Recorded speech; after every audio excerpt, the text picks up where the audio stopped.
Namo tassa bhagavato arahato samma sambuddhassa. Namo tassa bhagavato arahato samma sambuddhassa. Namo tassa bhagavato arahato Samma Sambuddhassa. Homage to the Blessed One, the Worthy One, the Supremely Enlightened One. Sadhu, Sadhu, Sadhu. Namo Buddhaya, meritorious Dhamma friends. Today we are learning the importance of the Nikini full moon Poya day. The Nikini full moon Poya day is very important for the Buddhist people in all over the world. On the Nikini full moon Poya day, great things happen on the Nikini full moon Poya day. One of the greatest things that happened on the Nikini full moon Poya day was the first, on that day, the first Sangha council happened in this world after the Buddha's passing away, after the passing away of the Gautama Buddha, after the Mahaparinibbana of the Gautama Buddha. After the Gautama Buddha passed away, dear Dhamma friends, one bhikkhu who was known as Subhadra told a bad thing. He said, now the main leader has passed away. We can live according to the way we want. Now there is no one to lay it down. Now there is no one to introduce precepts. Now there is no one to put rules for us, to set rules for us. Now we can live according to the way we want. So this was an evil monk. Then Arahant Mahakassapa heard this, and immediately he decided to recollect the Buddha's teachings, to protect the Buddha's teachings for the well-being and for the benefit of the future generation. Dear Dhamma friends, today, if you are listening to this Dhamma sermon, today if you can see monks, if you are hearing the Buddha's teachings, that's because this Dhamma was initially protected by Arahant Mahakassapa. So first of all, let's pay our homage to our great, most venerable, our great disciple, Arahant Mahakassapa. Sadhu, sadhu, sadhu.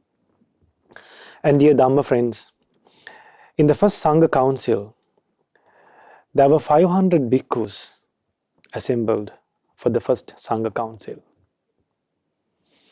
In the first Sangha council, there were two special monks to recall the Buddha's teachings. One monk was Venerable Ananda.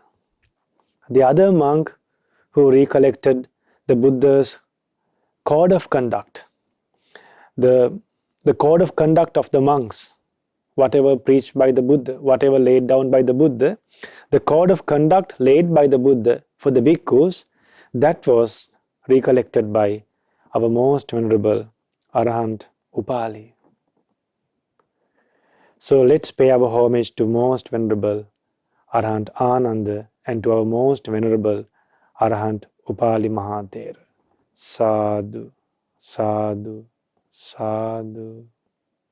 Today we are learning Dhamma to be thankful to Arahant Mahakassapa, to Arahant Ananda, and also to Arahant Upali, and also for the monks who lived in the past, and also being thankful to the monks who lived in the past. They protected this Dhamma. And the great lay disciples like Kujjuttara, they also protected this Dhamma. So we are very fortunate to hear this Dhamma even after Buddha has passed away. Even after 2600 years, we are still listening and practicing this Dhamma. Still bhikkhus are there in this world. Still we can see nuns. There are lay disciples. There are female lay disciples. All these things are to be seen as a result of listening and hearing the Dhamma, and as a result of the Dhamma being protected.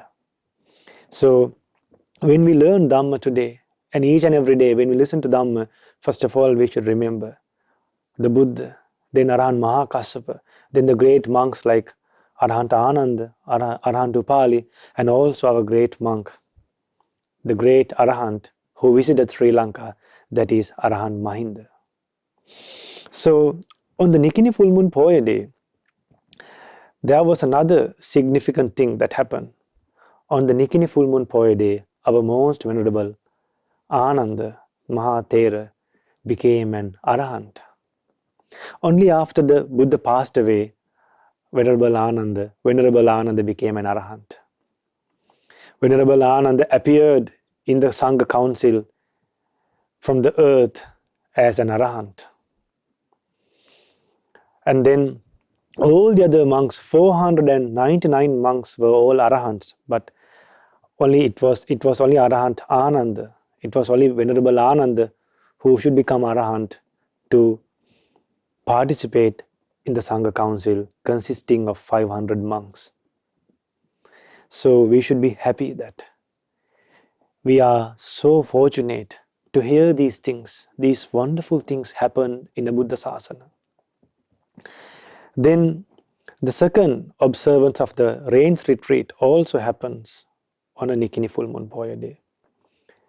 So, dear Dhamma friends, on the Nikini full moon Poya day, we should light a lamp to Arahant Mahakassapa, to Arahant Ananda, to Arahant Upali, and pay homage to those great Arahants. And also we can think of those 500 bhikkhus who gathered for the first Sangha council to recollect the Buddha's teachings. And then only the Buddha's teachings were protected eventually. So today we decided to teach you about Arahant Ananda. Because in the Sangha council, dear Dhamma friends, the main person was Arahant Mahakassapa. Arahant Mahakassapa sat and questioned Arahant Ananda like this. For an example, dear Ananda, Brahmajala Sutta was preached. And where was Brahmajala Sutta was preached? To whom Brahmajala Sutta was preached? What was the reason for the Buddha to preach the Brahmajala Sutta? So each and every sutta was inquired, was questioned by Arahant Mahakassapa from Venerable Ananda. For each and every question that was asked by most Venerable Arahant Mahakassapa, our Venerable Ananda Mahathera replied. And he remembered all the incidents and all the Buddha's teachings. And said, on one occasion, when the Blessed One was living in Savatthi, I heard like this. Thus have I heard. Evam me sutang ekang samayam bhagava. So, Venerable Ananda explained the Buddha's teachings, just as Venerable Ananda uttered the Buddha's teachings without missing a single word. So, dear Dhamma friends, today we decided to teach you about Arahant Ananda, Venerable Ananda. You know, Venerable Ananda was the chief attendant of the Buddha.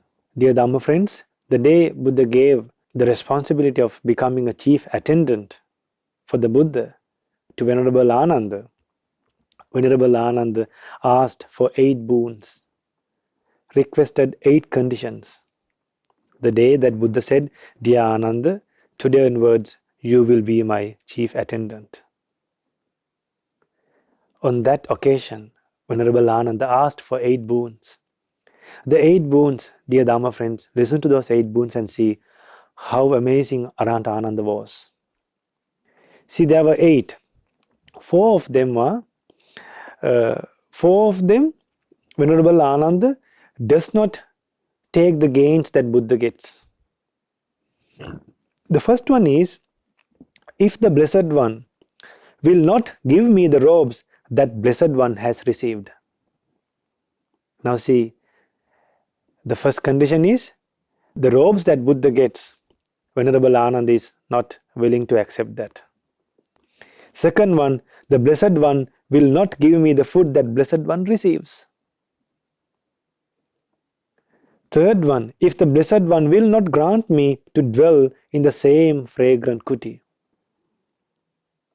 Now just imagine if you were granted to stay with the Buddha, what would you do? But Arahanta Ananda, even though he was a chief attendant, he never took things for granted. He never misused becoming a chief attendant. See the boons that Venerable Ananda requested. Then the fourth one, if I will not have to go where Blessed One is invited. So if the Blessed One get an invitation, Blessed One should go. I will not go on behalf of the Blessed One. What happens in the ordinary world? If the main person receives an invitation to go somewhere, and if a downline is requested to go, won't he be waiting to go? But Venerable Ananda was not waiting to visit the invitations that Buddha gets. That's how humble our Ananda Swami Nasi was. Then, but if the Blessed One will go with me where I am invited. So if Venerable Ananda is invited, the Blessed One should go. That means Venerable Ananda understood, and he remembered that. He was aware that all the benefits Venerable Ananda gets is all because of a Buddha. And sometimes people loved Venerable Ananda because he was the chief attendant of the Buddha. So the first four things, the benefits that Venerable Ananda gets because of the Buddha, he rejected. The food, then the kuti, then the robes and invitations, the benefits that Venerable Ananda could get because of a Buddha, Venerable Ananda rejected them. See how content our Venerable Ananda was? Now listen to the next one. But if the Blessed One will go with me where I am invited. Now if Venerable Ananda is invited, Ananda won't just accept that. He would put the Blessed One in the first place. He would give the priority and the main place for the Blessed One. And then the sixth one, if the Blessed One grant me permission to introduce. If the Blessed One grant me permission to introduce the visitors at the moment of their arrival. So if anyone come to meet the Blessed One should grant permission for Venerable Ananda to take them to the Buddha at their arrival. See the boons, see the conditions that Venerable Ananda is putting. Then, if I shall be granted to approach the Blessed One as soon as doubt shall arise in me. So whenever Venerable Ananda would have a doubt, he need the permission to meet the Blessed One as soon as possible. When the Blessed One preaches Dhamma in my absence, the Blessed One will repeat the discourse to me as soon as I shall return. So if the Buddha preaches Dhamma where Venerable Ananda is not around, or when Venerable Ananda is not with the Buddha, Venerable Ananda requested the Buddha to preach that Dhamma again. See the 8 boons. Dear Dhamma friends, the Buddha accepted these 8 boons, the 8 wishes, the 8 conditions. These 8 conditions were requested wholeheartedly with loving kindness. Dear Dhamma friends, and then Venerable Ananda attended to the Buddha for 25 years with thoughts of loving kindness, with actions of loving kindness, and with words of loving kindness. And never a single thought of anger arose in his mind for 25 years. Even after the Buddha passed away, Venerable Ananda used to go to the Buddha's kuti and offer water and the things that need to brush the teeth early morning, just as thinking the Buddha is still alive. See how grateful, how much gratitude Venerable Ananda had. And then every day, 9 times Venerable Ananda used to go around the Buddha's kuti. Even while the Buddha was alive, Venerable Ananda in the middle of the night, 3 times, he used to go 9 rounds. Each time 3 rounds. Even after Buddha passed away, Venerable Ananda did that. Dear Dhamma friends, how fortunate Venerable Ananda was. The most of the time, dear Dhamma friends, if there was a special name, if there was a name said by the Buddha frequently, that was our most Venerable Ananda's name. And if there was a monk who lived with the Buddha for a long time together, it was our Venerable Ananda. So let's pay homage to our Venerable Ananda in this Nikini Full Moon Poya Day. Let's light a lamp to our Venerable Ananda in this Nikini Full Moon Poya Day and pay homage to our most Venerable Ananda. And think of Arahant Mahakassapa on this Nikini Full Moon Poya Day. Think of Arahant Upali on this Nikini Full Moon Poya Day. Dear Dhamma friends, we can do all these things as humans. We have received this rare opportunity. We were born as humans. Now we are born as humans. We are living as humans. Before we die, we should gain the ultimate assurance from the Buddha's teachings. That is to develop a pleasant mind, develop a beautiful mind, develop a pleasant mind towards the Buddha. Then to develop a pleasant mind, or else to place confidence, to believe in the Buddha's teachings, and to have a pleasant mind towards the Sangha.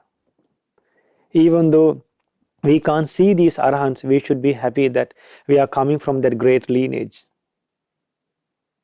We are hearing this Dhamma from that great lineage of great Arahants.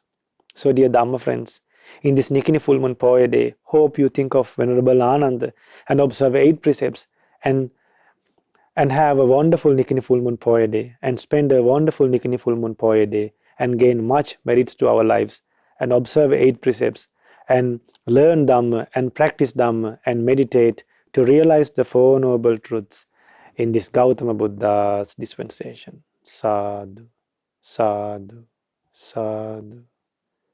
Namo Buddhaya.